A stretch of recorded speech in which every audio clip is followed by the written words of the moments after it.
बच्चों last turn पर हम लोगों ने रिवीजन स्टार्ट किया था आम्ल क्षार लवण। केमिस्ट्री में 5 चैप्टर हैं, 5 को हम पूरा कंप्लीट कर चुके थे और इसके बाद रिवीजन स्टार्ट किया है एसिड बेस साल्ट आम्ल क्षार लवण। अम्ल क्या होते हैं? जो स्वाद में खट्टे होते हैं। क्षार क्या होते हैं? तीखे होते हैं। और अम्ल क्षार की डिफिनीशन, उनकी परिभाषाएं हम लोगों ने डिस्कस की थी कि अम्ल क्षार जो है आर्हेनियस के अनुसार डिफिनीशन क्या होती है, ब्रॉन्स्टेन लोरी के अनुसार क्या होते हैं और इसके पश्चात लुईस कॉन्सेप्ट क्या होता है।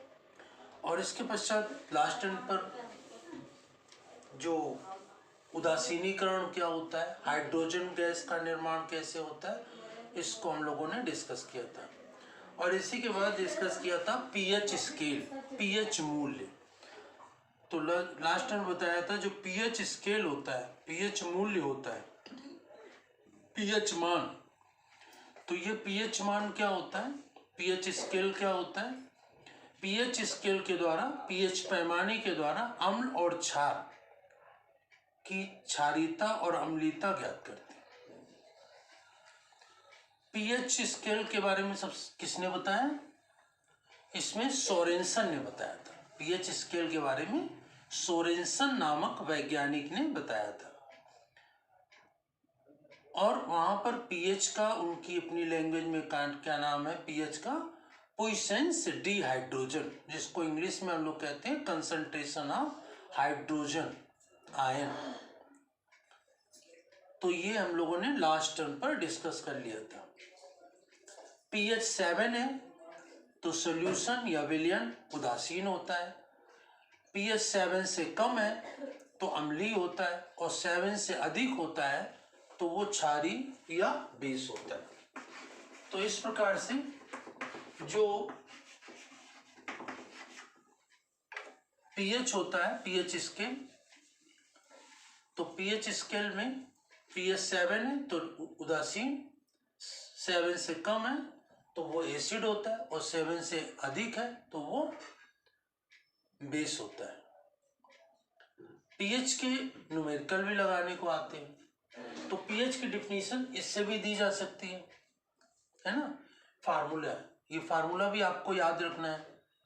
PH is the negative power of 10, pH is the negative power of 10 which is equal to the hydrogen ion concentration in a solution। ये तो बोल सकते हैं, या हिंदी में इसको कहेंगे pH 10 की वह ऋणात्मक घात है जो हाइड्रोजन आयनों की सांद्रता के बराबर होती है। तो इसी को आप ये फार्मूले से डिफिनीशन बता सकते हैं pH क्या होता है। और दूसरा ये लिखा हुआ है दूसरी, तो इस फार्मूले से भी आप डिफिनीशन दे सकते हैं पीएच क्या होती है, और इस फार्मूले से भी पीएच की डिफिनीशन दे सकते हैं पीएच क्या होती है। PH is equal to the negative logarithm of hydrogen ion concentration in a solution. तो पीएच की डिफिनीशन इस फार्मूले से भी दे सकते हैं, pH is equal to the negative logarithm of hydrogen ion concentration in a solution. या पीएच, ये पीएच बराबर किसके होता है? निगेटिव लॉगरिथम और hydrogen ion concentration, hydrogen ion concentration या हाइड्रोजन आयनों की सांद्रता और लाभ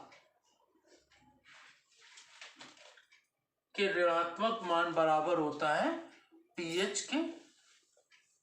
तो ये दो फार्मूले हैं जिससे कि हम लोग न्यूमेरिकल लगाते हैं और इसी से पीएच की डिफिनीशन देते हैं, परिभाषा देते हैं कि पीएच क्या होता है। और तीसरा एक फार्मूला और है, हाइड्रोजन आयनों की सांद्रता, H+ आयनों की सांद्रता और OH आयनों की सांद्रता बराबर होती है किसके? 10⁻⁻14। तो इसमें अगर जो OH आयनों की सांद्रता दी हुई है तो हम H आयनों की सांद्रता निकाल लेते हैं और फिर इसमें लगाते हैं, तब सवाल लगता है। तो इसमें H आयनों की सांद्रता दी है तो OH निकाल सकते हैं और OH आयनों की सांद्रता दी है तो H निकाल सकते हैं, दोनों में से किसी एक को निकाल सकते हैं। और इसी के पश्चात pH 7 है तो ये उदासीन होता है।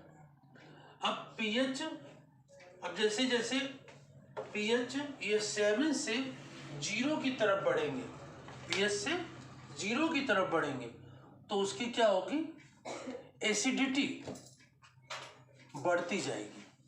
जैसे कि यहाँ पर 4 है 5 है, pH 4 है pH 5 है, तो किसकी एसिडिटी ज़्यादा होगी, 4 pH 4 जिसका होगा उसकी एसिडिटी ज़्यादा होगी, 5 की कम होगी।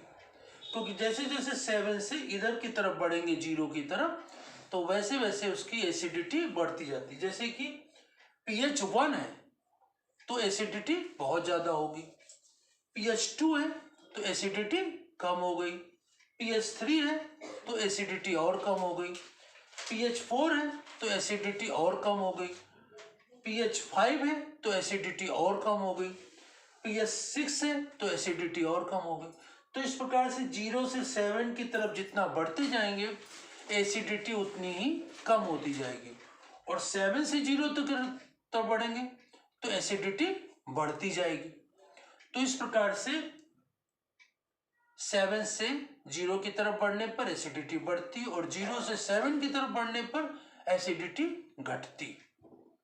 और इसी प्रकार से इधर 7 से 14 की तरफ बढ़ेंगे तो बेसिसिटी या क्षारीयता बढ़ती जाएगी। 7 से 14 की तरफ बढ़ेंगे तो क्षारीयता या बेसिसिटी इंक्रीज होगी, इसमें बढ़ती जाएगी। तो जैसे कि यहाँ पर pH 9 है और pH 10 है, तो pH 9 है तो उसकी जो बेसिसिटी होगी, क्षारीयता होगी, वो कम होगी, और 10 की बेसिसिटी या क्षारीयता अधिक होगी। तो क्षार में जैसे जैसे हम 7 से 14 की तरफ बढ़ेंगे वैसे वैसे उसकी क्षारीयता या बेसिसिटी इंक्रीज होती जाएगी, बढ़ती जाएगी। तो इस प्रकार से यहाँ पर क्षारों में बेस में क्या होगा, नंबर अधिक होने पर बेसिसिटी बढ़ती चली जाती है, और एसिड में क्या होता है, नंबर घटने पर एसिडिटी बढ़ती है। यहाँ पर pH 8 है तो बेसिसिटी बढ़ेगी।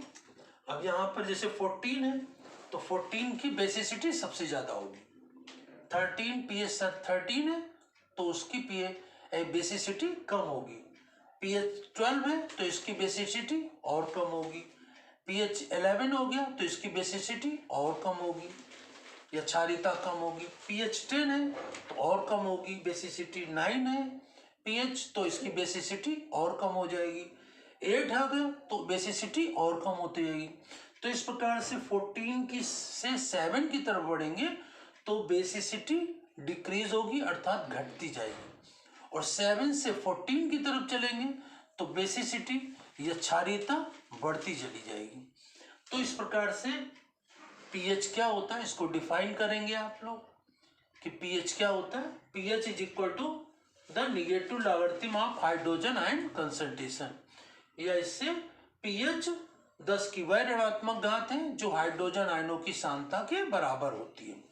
तो ये 3 फार्मूले दिए हैं, 3 फार्मूले आपको इसमें याद रखने हैं कि इसमें किस तरह से निकालना है इसको, इसके बेस पर न्यूमेरिकल भी आते हैं। अब जैसे कि यहाँ पर इसमें कोई न्यूमेरिकल दिया जाए, जैसे कि किसी न्यूमेरिकल में दिया है कि किसी भी सॉल्यूशन में हाइड्रोजन आयनों की सांद्रता, किसी भी विलयन में या किसी भी सॉल्यूशन में हाइड्रोजन आयनों की सांद्रता 10 to the power 9 है। किसी भी विलयन में pH ये हाइड्रोजन आयनों की सांद्रता 10 to the power -9 है, तो इसका आप क्या निकालिए, pH निकालिए, ठीक है ना, इसका pH वैल्यू बताइए, और ये अम्लीय है या क्षारीय है, ये एसिड है या बेस है, तो ये बताना होगा। तो किस प्रकार से बताएंगे, तो देखिए ये पहला वाला फार्मूला लिख देंगे। यहाँ पर पहला फार्मूला क्या है, हाइड्रोजन आयनों की सांद्रता, hydrogen ion cancer 10 to the power - pH ठीक है ना। तो यहाँ पर हाइड्रोजन आयनों की सांद्रता को लिख देंगे, कितना दिया हुआ 10⁻⁹। तो 10⁻⁹ इक्वल टू 10⁻⁻ pH। 10⁻⁹ हाइड्रोजन आयनों की सांद्रता दी हुई है, तो 10⁻⁹ H की जगह लिख दें हाइड्रोजन आयनों की सांद्रता, और इधर pH। तो यहाँ पर pH की वैल्यू कितनी आ जाएगी 9।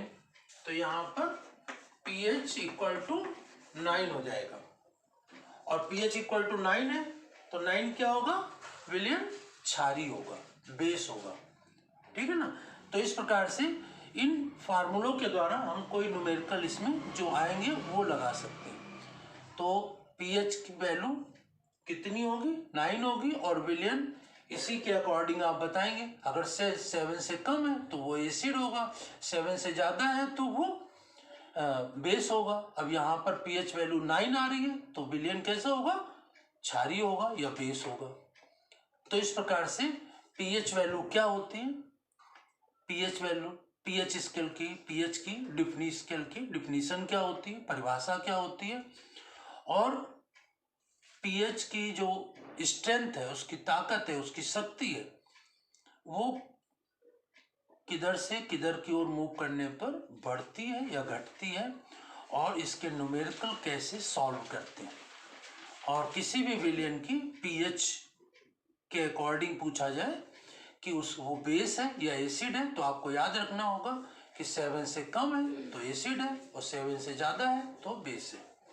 और जो ये हम लोग कैलकुलेशन करते हैं pH 7 न्यूट्रल होता है, ये किस टेम्परेचर पर करते हैं 25 डिग्री सेंटीग्रेड पर ये कैलकुलेशन किया जाता है। अगर 25 डिग्री सेंटीग्रेड से टेम्परेचर अप एंड डाउन होगा तो ये मान भी परिवर्तित हो जाएगा, चेंज हो जाएगा। तो इस प्रकार से ये pH के बारे में नेक्स्ट टर्म पर हम लोग नेक्स्ट टॉपिक को डिस्कस करेंगे।